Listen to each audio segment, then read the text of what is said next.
The Yellow Wallpaper by Charlotte Perkins Gilman.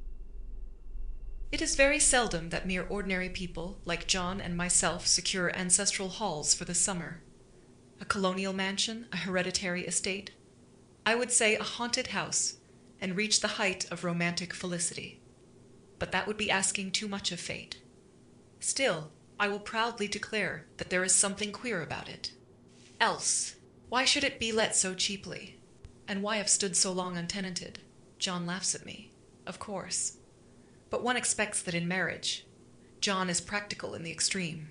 He has no patience with faith, an intense horror of superstition, and he scoffs openly at any talk of things not to be felt and seen and put down in figures. John is a physician, and perhaps, I would not say it to a living soul, of course, but this is dead paper, and a great relief to my mind. Perhaps that is one reason I do not get well faster. You see, he does not believe I am sick, and what can one do if a physician of high standing, and one's own husband, assures friends and relatives that there is really nothing the matter with one but temporary nervous depression, a slight hysterical tendency? What is one to do? My brother is also a physician, and also of high standing, and he says the same thing. So I take phosphates or phosphates, whichever it is, and tonics, and journeys, and air, and exercise, and am absolutely forbidden to work until I am well again. Personally, I disagree with their ideas. Personally, I believe that congenial work with excitement and change would do me good. But what is one to do? I did write for a while in spite of them. But it does exhaust me a good deal, having to be so sly about it, or else meet with heavy opposition. I sometimes fancy that in my condition if I had less opposition and more society and stimulus. But John says the very worst thing I can do is to think about my condition, and I confess it always makes me feel bad.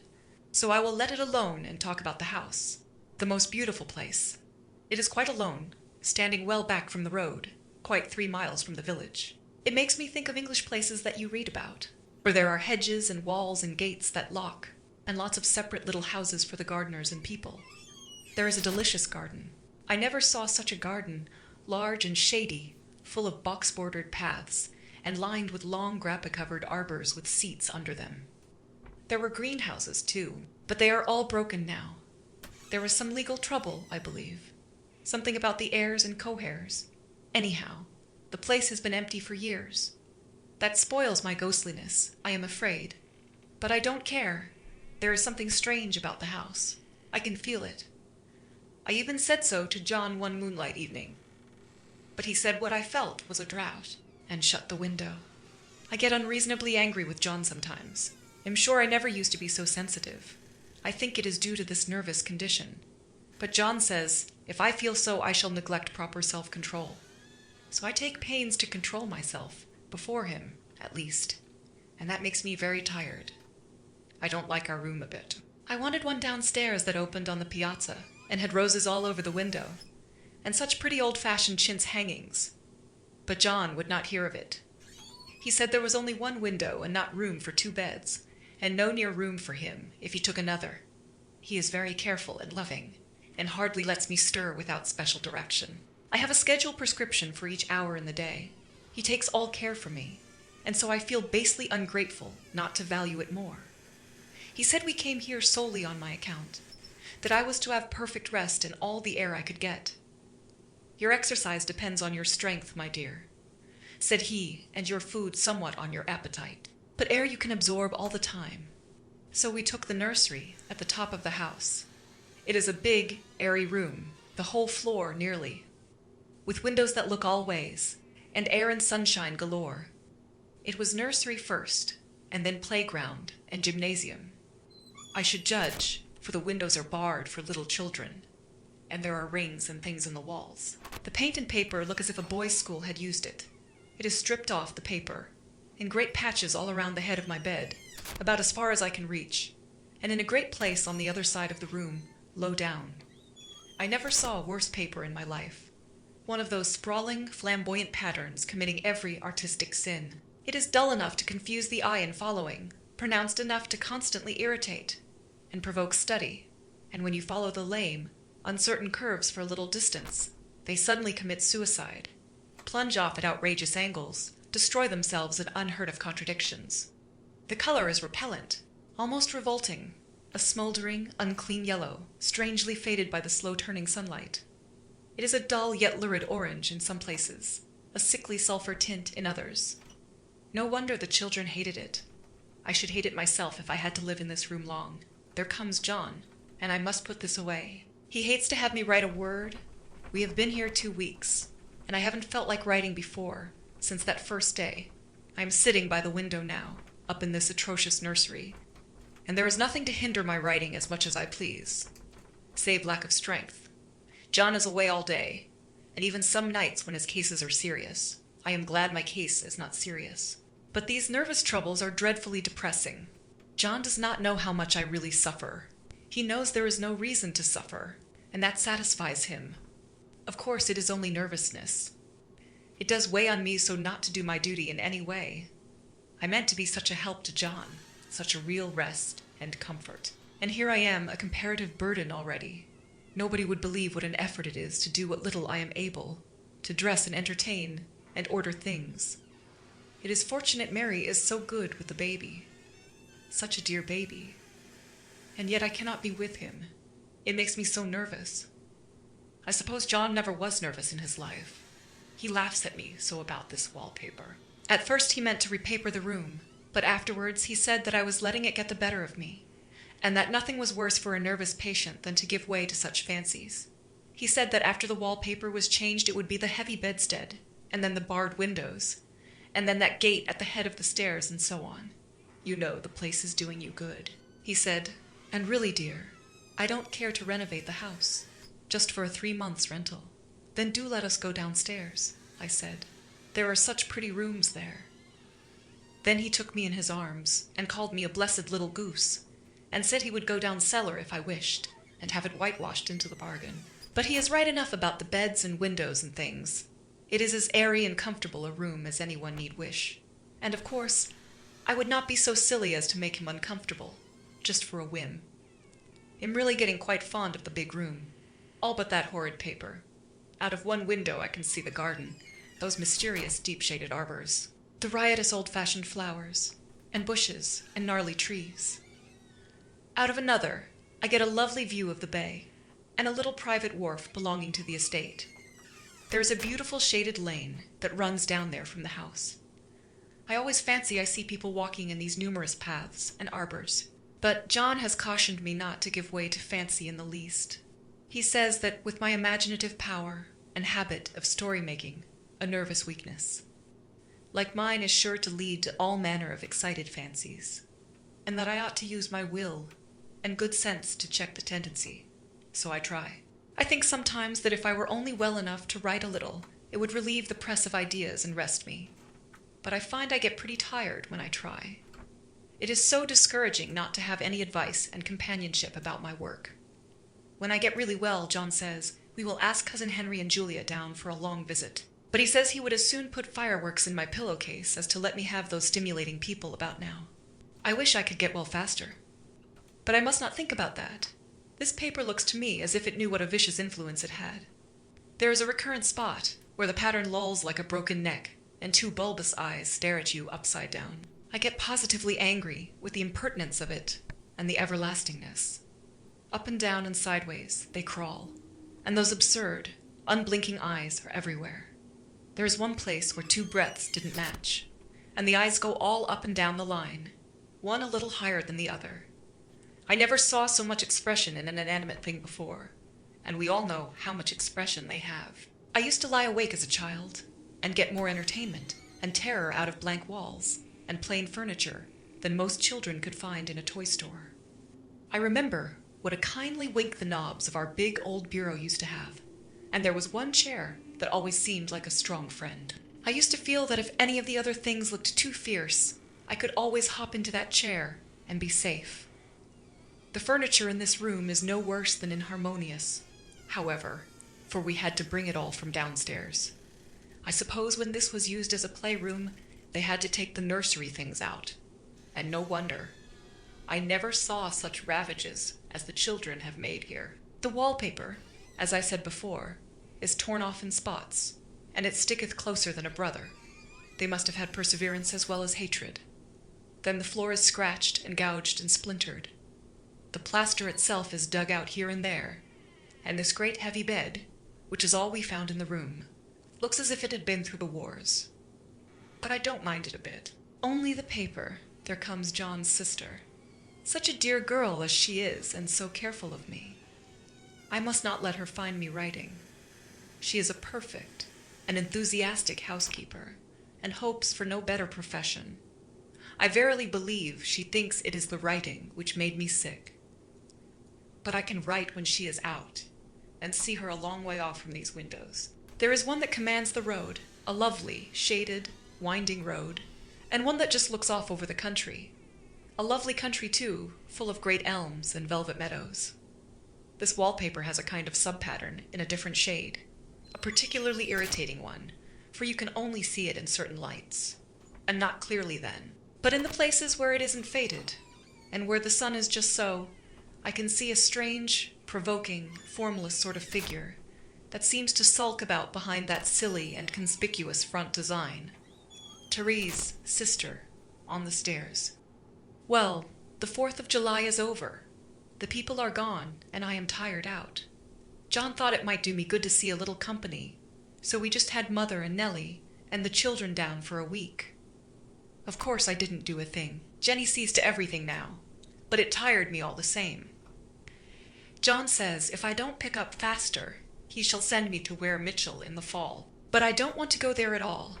I had a friend who was in his hands once, and she says he is just like John and my brother, only more so. Besides, it is such an undertaking to go so far. I don't feel as if it was worthwhile to turn my hand over for anything, and am getting dreadfully fretful and querulous. I cry at nothing, and cry most of the time. Of course I don't, when John is here, or anybody else, but when I am alone, and I am alone a good deal just now. John is kept in town very often by serious cases, and Jenny is good and lets me alone when I want her to. So I walk a little in the garden or down that lovely lane, sit on the porch under the roses, and lie down up here a good deal.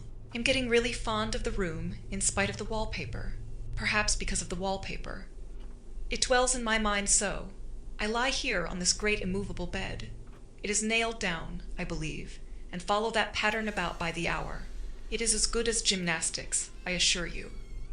I start, we'll say, at the bottom, down in the corner over there where it has not been touched, and I determine for the 1000th time that I will follow that pointless pattern to some sort of a conclusion. I know a little of the principle of design, and I know this thing was not arranged on any laws of radiation, or alternation, or repetition, or anything else that I ever heard of. It is repeated, of course, by the breadths, but not otherwise. Looked at in one way, each breadth stands alone. The bloated curves and flourishes, a kind of debased Romanesque, with delirium tremens, go waddling up and down in isolated columns of fatuity. But, on the other hand, they connect diagonally, and the sprawling outlines run off in great slanting waves of optic horror, like a lot of wallowing seaweeds in full chase. The whole thing goes horizontally, too. At least it seems so, and I exhaust myself in trying to distinguish the order of its going in that direction. They have used a horizontal breadth for a frieze, and that adds wonderfully to the confusion. There is one end of the room where it is almost intact, and there, when the cross lights fade and the low sun shines directly upon it, I can almost fancy radiation after all. The interminable grotesques seem to form around a common center and rush off in headlong plunges of equal distraction. It makes me tired to follow it. I will take a nap, I guess. I don't know why I should write this. I don't want to. I don't feel able. And I know John would think it absurd. But I must say what I feel and think in some way. It is such a relief, but the effort is getting to be greater than the relief. Half the time now, I am awfully lazy and lie down ever so much. John says I mustn't lose my strength, and has me take cod liver oil and lots of tonics and things, to say nothing of ale and wine and rare meat. Dear John, he loves me very dearly, and hates to have me sick. I tried to have a real earnest, reasonable talk with him the other day, and tell him how I wish he would let me go and make a visit to Cousin Henry and Julia. But he said I wasn't able to go, nor able to stand it after I got there, and I did not make out a very good case for myself, for I was crying before I had finished. It is getting to be a great effort for me to think straight, just this nervous weakness, I suppose. And dear John gathered me up in his arms, and just carried me upstairs and laid me on the bed, and sat by me and read to me till it tired my head. He said I was his darling and his comfort, and all he had, and that I must take care of myself for his sake, and keep well. He says no one but myself can help me out of it, that I must use my will and self-control, and not let any silly fancies run away with me. Therese one comfort. The baby is well and happy, and does not have to occupy this nursery with the horrid wallpaper. If we had not used it, that blessed child would have. What a fortunate escape, why, I wouldn't have a child of mine. An impressionable little thing, live in such a room for worlds. I never thought of it before, but it is lucky that John kept me here after all. I can stand it so much easier than a baby. You see, of course I never mention it to them any more. I am too wise, but I keep watch of it all the same. There are things in that paper that nobody knows but me, or ever will. Behind that outside pattern, the dim shapes get clearer every day. It is always the same shape, only very numerous. And it is like a woman stooping down and creeping about behind that pattern. I don't like it a bit. I wonder, I begin to think. I wish John would take me away from here. It is so hard to talk with John about my case, because he is so wise, and because he loves me so. But I tried it last night. It was moonlight. The moon shines and all around, just as the sun does. I hate to see it sometimes. It creeps so slowly, and always comes in by one window or another. John was asleep, and I hated to waken him, so I kept still and watched the moonlight on that undulating wallpaper till I felt creepy. The faint figure behind seemed to shake the pattern, just as if she wanted to get out. I got up softly and went to feel and see if the paper did move. And when I came back, John was awake. "What is it, little girl?" he said. "Don't go walking about like that. He'll get cold." I thought it was a good time to talk, so I told him that I really was not gaining here, and that I wished he would take me away. "Why, darling," said he, "our lease will be up in 3 weeks, and I can't see how to leave before. The repairs are not done at home, and I cannot possibly leave town just now. Of course, if you were in any danger, I could and would, but you really are better, dear, whether you can see it or not. I am a doctor, dear, and I know you are gaining flesh and color. Your appetite is better. I feel really much easier about you." "I don't weigh a bit more," said I, "nor as much, and my appetite may be better in the evening when you are here, but it is worse in the morning when you are away." "Bless her little heart," said he with a big hug. "She shall be as sick as she pleases, but now let's improve the shining hours by going to sleep, and talk about it in the morning. And you won't go away?" I asked gloomily. "Why, how can I, dear? It is only 3 weeks more, and then we will take a nice little trip of a few days while Jenny is getting the house ready. Really, dear, you are better." "Better in body, perhaps," I began, and stopped short, for he sat up straight and looked at me with such a stern, reproachful look that I could not say another word. "My darling," said he, "I beg of you, for my sake, and for our child's sake, as well as for your own, that you will never for one instant let that idea enter your mind. There is nothing so dangerous, so fascinating to a temperament like yours. It is a false and foolish fancy. Can you not trust me as a physician when I tell you so?" So, of course, I said no more on that score, and we went to sleep before long. He thought I was asleep first, but I wasn't. I lay there for hours trying to decide whether that front pattern and the back pattern really did move together or separately. On a pattern like this, by daylight, there is a lack of sequence, a defiance of law that is a constant irritant to a normal mind. The color is hideous enough, and unreliable enough, and infuriating enough, but the pattern is torturing. You think you have mastered it, but just as you get well underway in following, it turns a back somersault, and there you are. It slaps you in the face, knocks you down, and tramples upon you. It is like a bad dream. The outside pattern is a florid arabesque, reminding one of a fungus. If you can imagine a toadstool in joints, an interminable string of toadstools, budding and sprouting in endless convolutions, why, that is something like it. That is, sometimes. There is one marked peculiarity about this paper, a thing nobody seems to notice but myself, and that is that it changes as the light changes. When the sun shoots in through the east window, I always watch for that first long, straight ray. It changes so quickly that I never can quite believe it. That is why I watch it always. By moonlight, the moon shines in all night. When there is a moon, I wouldn't know it was the same paper. At night, in any kind of light, in twilight, lamplight, and worst of all by moonlight, it becomes bars. The outside pattern, I mean. And the woman behind it is as plain as can be. I didn't realize for a long time what the thing was that showed behind, that dim sub-pattern.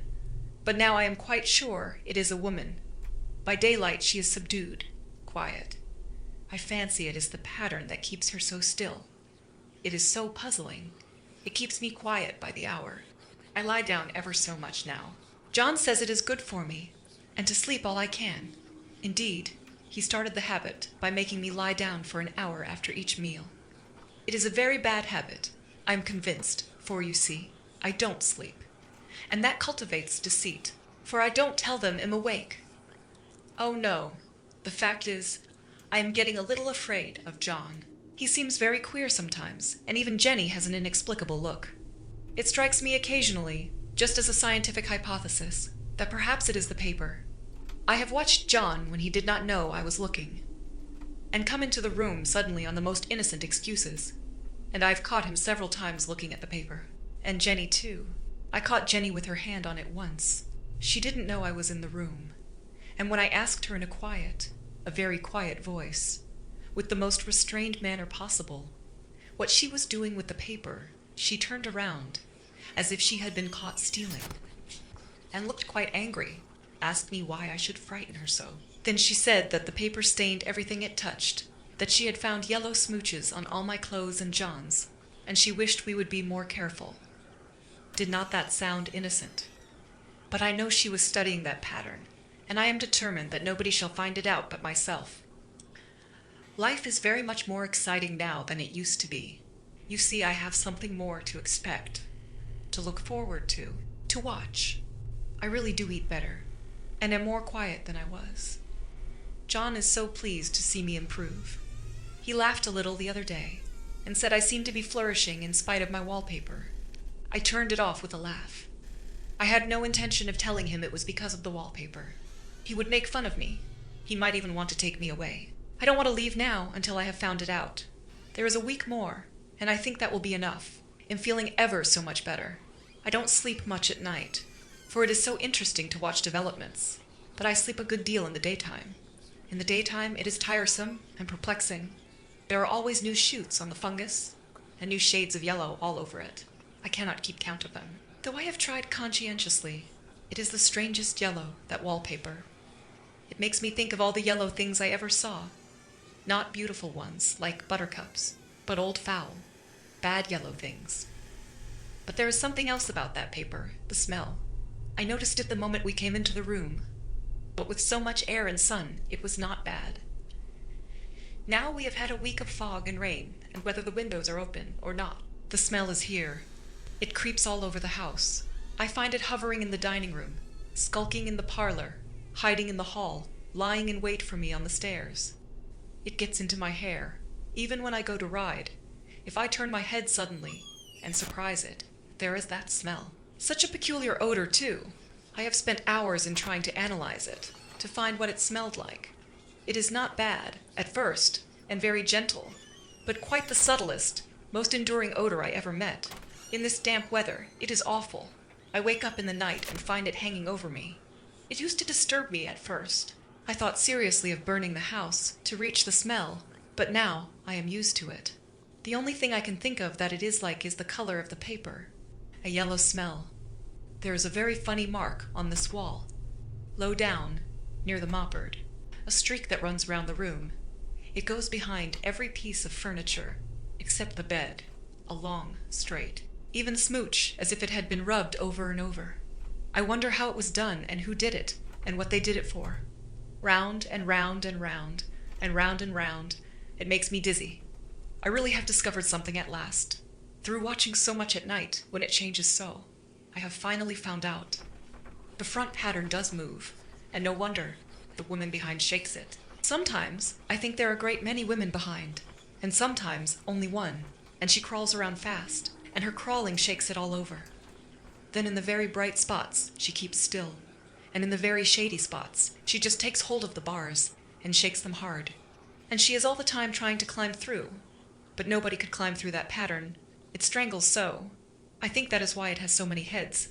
They get through, and then the pattern strangles them off and turns them upside down, and makes their eyes white.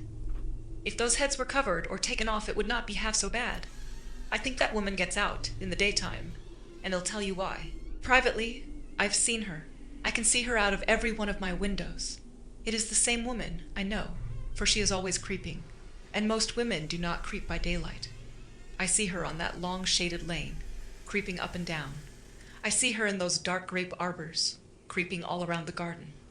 I see her on that long road under the trees, creeping along, and when a carriage comes, she hides under the blackberry vines.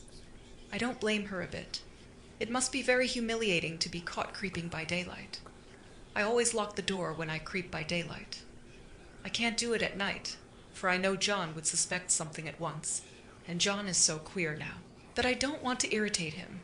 I wish he would take another room. Besides, I don't want anybody to get that woman out at night, but myself. I often wonder if I could see her out of all the windows at once.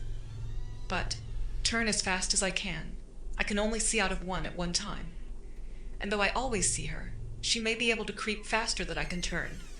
I have watched her sometimes away off in the open country, creeping as fast as a cloud shadow in a high wind. If only that top pattern could be gotten off from the under one. I mean to try it, little by little. I have found out another funny thing, but I shan't tell it this time. It does not do to trust people too much. There are only 2 more days to get this paper off, and I believe John is beginning to notice. I don't like the look in his eyes, and I heard him ask Jenny a lot of professional questions about me. She had a very good report to give. She said I slept a good deal in the daytime. John knows I don't sleep very well at night, for all am so quiet. He asked me all sorts of questions, too, and pretended to be very loving and kind, as if I couldn't see through him.